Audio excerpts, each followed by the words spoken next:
एक बात तो तय हो गई है कि विपक्ष पूरी तरीके से बढ़ चुका है। जब महत्वाकांक्षी दलों का गठबंधन होता है तो वो कभी एक साथ नहीं रह सकता। चुनाव आते आते तक बिहार में भी ये एनडीए अलायंस है, महागठबंधन है, यूपी है, मुझे नहीं पता कि क्या है, पर मुझे नहीं लगता कि चुनाव आते आते तक बिहार में भी विपक्षी दल एक साथ रह पाएंगे। आम आदमी पार्टी के प्रमुख पूर्व मुख्यमंत्री अरविंद केजरीवाल जी ने जिस तरीके से यूपी बिहार के लोगों को लेकर आपत्तिजनक टिप्पणी करने का काम किया है, इसको कतई बर्दाश्त नहीं किया जा सकता। क्या चाहते हैं पूर्व मुख्यमंत्री अरविंद केजरीवाल जी कि भारत में अब ड्यूअल सिटीजनशिप लागू कर दी जाए क्या आप देश के नागरिक अलग और राज्य के नागरिक अलग, और कल को आपको वोट भी इन्हीं का चाहिए, जाएंगे भी इनके पास और इन्हीं को गाली भी देंगे। हकीकत है ना इनसे पंजाब संभला ना इनसे दिल्ली संभला, और दिल्ली के लोगों ने इस बार बदलाव का मन बना लिया। आज स्वतः इन्हीं के घटक दलों ने इंडिया अलायंस को स्वाहा कर दिया। जो विपक्षी दलों का गठबंधन जिसका महिमा मंडल ये लोग करते नहीं थकते थे और उसको एनडीए के सामने विपक्षी एकता का चेहरा बनाने का ये लोग काम करते थे इंडिया अलायंस को, आज उन्हीं के कई घटक दलों ने उसकी समाप्ति की घोषणा कर दी। ऐसे में एक बात तो तय हो गई है कि विपक्ष पूरी तरीके से बढ़ चुका है, और इस बात को मैंने कई बार बोला है कि जब महत्वाकांक्षी दलों का गठबंधन होता है तो वो कभी एक साथ नहीं रह सकता। ऐसे भानुमति के कुनबे को कई बार बनते और बिगड़ते हम लोग देख चुके हैं।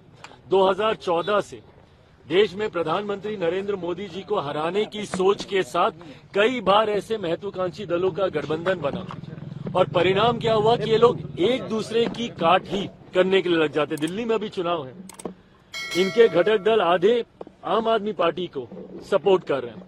कांग्रेस का नेतृत्व, देश की जनता तो नकार ही चुकी है, कांग्रेस का नेतृत्व इनके घटक दल तक स्वीकार करने को तैयार नहीं है।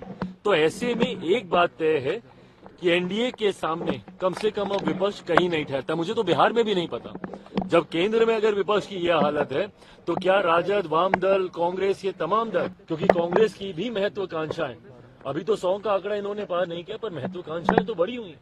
चुनाव आते आते तक बिहार में भी ये एनडीए अलायंस है, महागठबंधन है, यूपी है, मुझे नहीं पता कि क्या है, पर मुझे नहीं लगता कि चुनाव आते आते तक बिहार में भी विपक्षी दल एक साथ रह पाएंगे। ये सोच एक सत्ताधारी, एक राज्य की सत्ताधारी दल के प्रमुख की ये सोच, और वो भी एक ऐसे राज्य की सत्ताधारी पार्टी जो कि देश की राजधानी है। आम आदमी पार्टी के प्रमुख पूर्व मुख्यमंत्री अरविंद केजरीवाल जी ने जिस तरीके से यूपी बिहार के लोगों को लेकर आपत्तिजनक टिप्पणी करने का काम किया है, इसको कतई बर्दाश्त नहीं किया जा सकता। यूपी बिहार के लोगों को फर्जी कहना, बड़ा करते हैं, आके पहचान पत्र बनाते हैं, किस तरीके की सोच है ये। आज अभी हम लोग महामहिम के साथ बैठे हुए थे और उसमें ये चर्चा हुई कि ये वही यूपी बिहार के लोग हैं।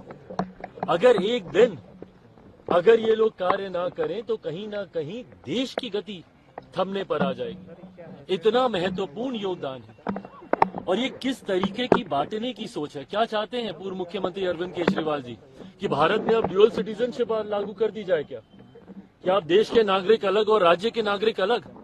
ये देश की वो राजधानी है जहाँ पे देश भर से लोग आते हैं, और किस तरीके का संदेश आप उस राजधानी से आप देना चाह रहे हैं, और कल को आपको वोट भी इन्हीं का चाहिए, जाएंगे भी इनके पास और इन्हीं को गाली भी देंगे।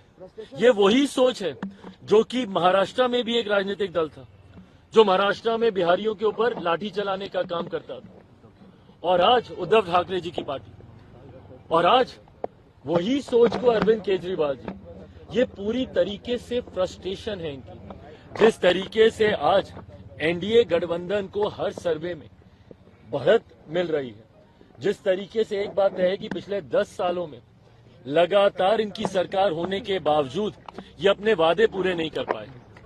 कौन कौन से देश से तुलना की थी कि दिल्ली को ये बना देंगे, क्या क्या कहा था कि दिल्ली की सड़कें कैसी कर देंगे तो पानी कैसा वहां का हो जाएगा। आज भी जाके देखिए वहां के नलों से गंदा पानी, आज भी जाके वहां की सड़कों के हालात देखिए, वहां का इंफ्रास्ट्रक्चर देखिए। हकीकत है ना इनसे पंजाब संभला ना इनसे दिल्ली संभला, और दिल्ली के लोगों ने इस बार बदलाव का मन बना लिया। अगर इनको बार बार यही शिकायत करनी है कि एलजी हमारा साथ नहीं देता, अगर इनको बार बार यही शिकायत करनी है कि केंद्र सरकार से हमको साथ नहीं मिलता, इससे पहले तो किसी सरकार ने ये शिकायतें नहीं की थी, और इन्होंने सिर्फ ये बहाना बना लिया काम नहीं करने का। तो जब आपको काम करना ही नहीं है और आप यही कहते हैं कि भाई केंद्र से हमको समर्थन नहीं मिलता, एलजी हमको समर्थन नहीं देती, तो माइट एज वेल दिल्ली की जनता इस बार उसी सरकार को चुने ना जिसका समर्थन एलजी देंगे, जिसका समर्थन केंद्र सरकार को भी जिसका मिलेगा, और जिनको बहुत खूबसूरत शब्दों में हमारे प्रधानमंत्री जी डबल इंजन की सरकार कहते हैं। इस बार ये बात तय है कि 8 फरवरी को जब परिणाम आएंगे तो दिल्ली में डबल इंजन की सरकार होगी। भाजपा के नेतृत्व वाली एनडीए की सरकार दिल्ली में बनने जा रही है, इसमें कहीं कोई संदेह नहीं।